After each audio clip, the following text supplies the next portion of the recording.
مشيت اركم الناوي لنهر النيل، انا بقول عندي فيها 900 استفهام. ما في سبب واحد بيجدي مودي من ناوي ولايه نهر النيل، ما في سبب واحد بخليك تمشي ولايه نهر النيل والبلد في حرب.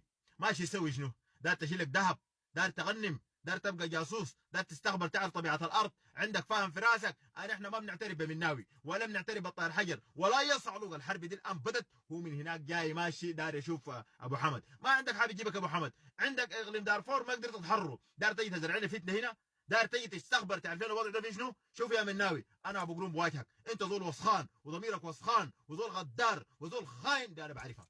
ما عندي شغله بالجيش، يحترمك يعزك يرفعك ده تخص الجيش. اما انا ابو قرون بعرفك جيد يا مناوي. جيتك النهر النيل والشماليه فيها 900 الف استفهام، ده بالنسبه لي انا بعرف نواياك. حتى جيشك لو ماشي صح انت عندك راي، انت كالراجل الصحيح دار تشارك وتقيف مع الرجال وهمك البلد، كان وقفت مع الجيش هناك ونظفت دارفور، وكان شاركت في معركه الكرامه مع الجيش. لكن زول انتهازي بتمشي محل البارده، بتمشي محل النظيف، بتمشي محل الغنايم ومحل المصالح. انت زول خاين ومرتزق عميل. انا بقول ابو قرون بفهم مليان، واديني اي مبرر ها عشان الناس تقيف معاك انت شريف. انت مجرم.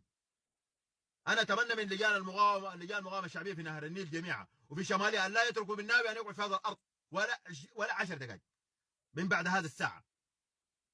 يولع عرباته ويتخارج، ما عندنا لك حاجه. الدايرك يستقبلك في اقليمك، استقبل اقليمك انت سقطه. انت كان راجل بتسقط اقليمك، مدينك اقليم كامل لحمايته، انت كان راجل بتسقطه، وكان عندك نخوه وعندك رجول واهمك السودان بتسقط اقليم كامل. ها جايين هنا تتكلم باسم نهر النيل وباسم الشماليه؟ منو المحتاج لك يا زول؟ ما في زول محتاج لك. اوعك يا مناوي تقول انا راجل، انت ماك راجل.